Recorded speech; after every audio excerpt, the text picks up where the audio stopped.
पीछे पीछे बैठो। आपका बोलना तो आगे आगे। मैं आवाज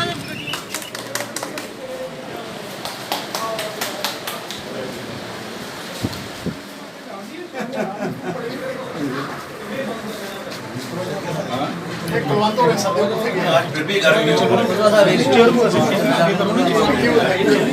मैंने आज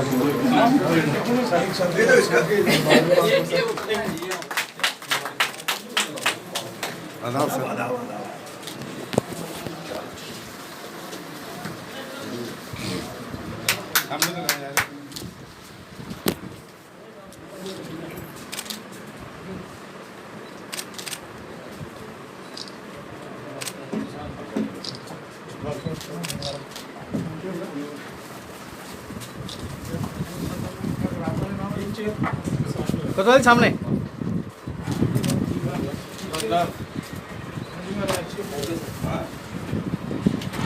ना ना हम यहाँ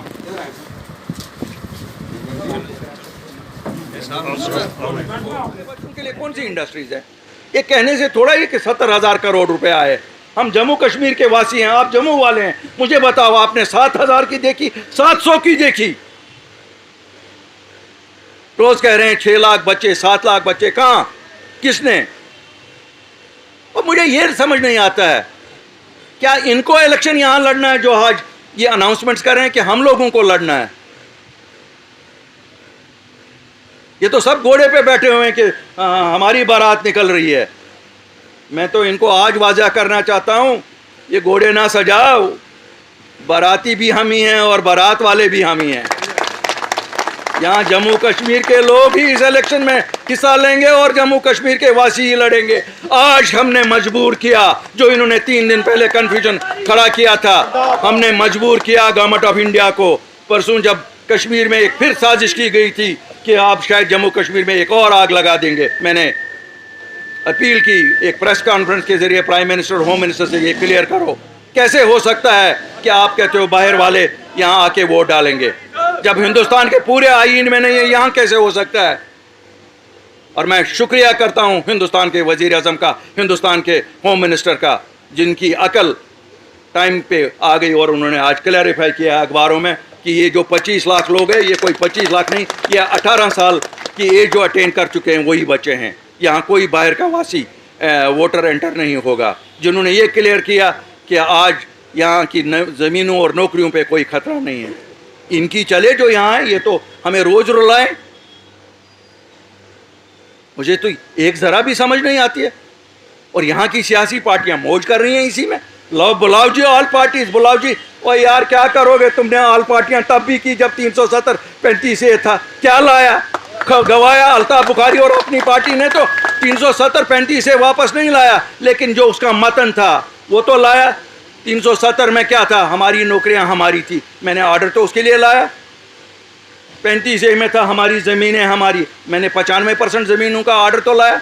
मैं इनकी तरह अगर रह जाता कि लड़ूंगा दिल्ली से, क्या मिलता दिल्ली से लड़ के? हम कमज़ोर लोग हैं, हम क्या लड़ सकते हैं?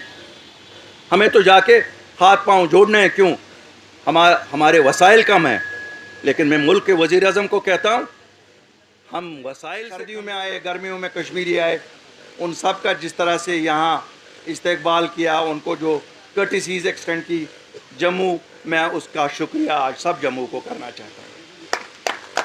अगर भाईपन को जिंदा किसी ने रखा तो जम्मू के लोगों ने रखा, जिसे कहते हैं ना brotherhood. They stood up like a rock for their Kashmiri brothers when whole of Kashmir was burning. उस वक़्त सब शक करते थे कश्मीरियों पे कि शायद उग्रवादी है ये। हर एक कश्मीरी पे उंगली उठाई जाती थी कि ये उग्रवादी हैं, लेकिन जम्मू के किसी शख्स ने भी ये नहीं कहा। उन्होंने कहा ये हमारे भाई हैं। आज अगर वहाँ मुसीबत है, इनको हम जम्मू वेलकम कर रहा है। हमारे पंडित भाई भाग के आए, उन्होंने अपना दूसरा घर यहाँ पाया। कश्मीरी मुसलमान डोडा से, राजौरी से, पुंछ से जो भी मुसलमान आया, उन्होंने दूसरा घर जम्मू में पाया। जम्मू वालों, सही मानों में आपने अपना बड़ा दिल दिखाया। खुदा भगवान आपको इसका ज़रूर सिला देगा। क्यों? दुनिया में शायद सब कुछ इंसान के लिए नहीं कर सकता, लेकिन भगवान ऊपर देखने वाला होता है। अपनी पार्टी के बारे में मनजीत सिंह जी ने कहा, मैं आपको बताऊं, मेरे साथ सब साथी पॉलिटिशियंस हैं, लेकिन मैं कोई सियासतदान नहीं, मैं आम सा साधारण सा नागरिक हूँ इस स्टेट का, जिस तरह सब लोग आप यहाँ हैं। आज मुझे खुशी होती है एक और आम सा नागरिक निर्मल कोतवाल भी लोगों की खिदमत में पेश आगे आया, और आज जिन लोगों ने यहाँ ज्वाइन किया हमारे साथ, वो भी, क्यों, हमारा कोई ये पेशा नहीं है, हम पेशे से सियासतदान नहीं हैं, लेकिन लोगों की खिदमत करना तो ये तो खुदा ने हम सबको, इंसान को पेशा ही दिया था ना, उसने भेजा ही था इंसान को इसीलिए कि वो एक दूसरे की खिदमत करेंगे। इसमें कोई मुआवजा नहीं होता है, इसमें कोई मजदूरी नहीं मिलती है, लेकिन इसमें दुआएं मिलती हैं जो कहीं और नहीं मिलती हैं। जब आप किसी का नलका फिट करवाते हैं या किसी के लिए बिजली का पोल प्रोवाइड करवाते हैं या ड्रेन उसका ठीक करवाते हैं या किसी के बच्चे के लिए टेलीफोन करते हैं, मामूली सी चीज़ के लिए, तो आपके लिए तो वो बहुत मामूली होता है, लेकिन जिस शख्स के लिए करते हैं उसके लिए उसकी ज़िंदगी और मौत का सवाल होता है।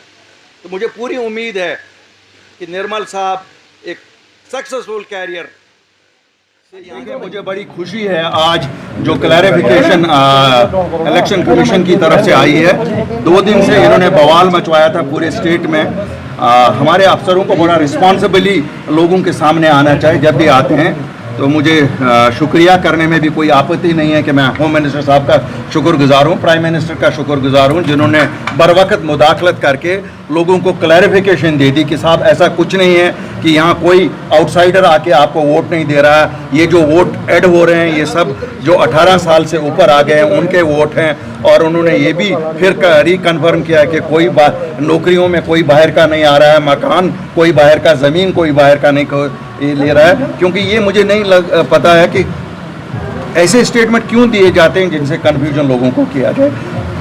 लोगों में, जम्मू कश्मीर के लोगों में अभी भी एक डर सा बैठा हुआ कि कहीं ना कहीं इनकी डेमोग्राफी को लेके कोई ऐसी कोशिश तो नहीं की जा रही है।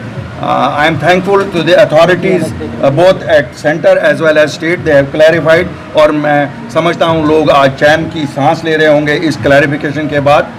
मैं मुबारकबाद ही देता हूँ लोगों को, क्योंकि उनको होशियार रहना चाहिए, वो होशियार हुए तो हम होशियार हुए, हम होशियार हुए, हम रिक्वेस्ट करते हैं। और आप सबको मालूम है अल्ताफ़ बुखारी और अपनी पार्टी बिलीव्स कि हम मुक्का नहीं दिल्ली को दिखाते हैं, हम हाथ जोड़ के उनको कहते हैं हमारे लोगों को परेशान ना करो। उन्होंने आज फिर क्लैरिफिकेशन दे दी, ये लोगों की फतह है कि क्लैरिफिकेशन आ गई है। The most heinous crime on humanity, ये मैं पंडित की किलिंग नहीं मानता हूँ, ये इंसानियत की किलिंग है। वो हमारा कश्मीरी भाई था, वहीं था, और मेरा मानना है कि जितने भी लोग ऐसे षड्यंत्र में हों उनको फांसी की सज़ा होनी चाहिए, लेकिन साथ साथ हमें आम लोगों को तंग नहीं करना चाहिए। और कैसे देखते हैं आज जो तिरंगा हुआ, घर घर तिरंगा, और काफ़ी सक्सेसफुल रहा, you think that somewhere the terrorist are rattle because of that? नहीं, टेररिस्ट क्या रैटल होगा? देखिए, लोगों ने प्यार दिखाया है, लोगों ने एक चीज़ दिखाया है कि they are with the country and they want people of country to stand with them now. देखिए, ऐसी तो कोई किसी को ये शक ही नहीं होना चाहिए कि हम किसी से कम देशभगत हैं।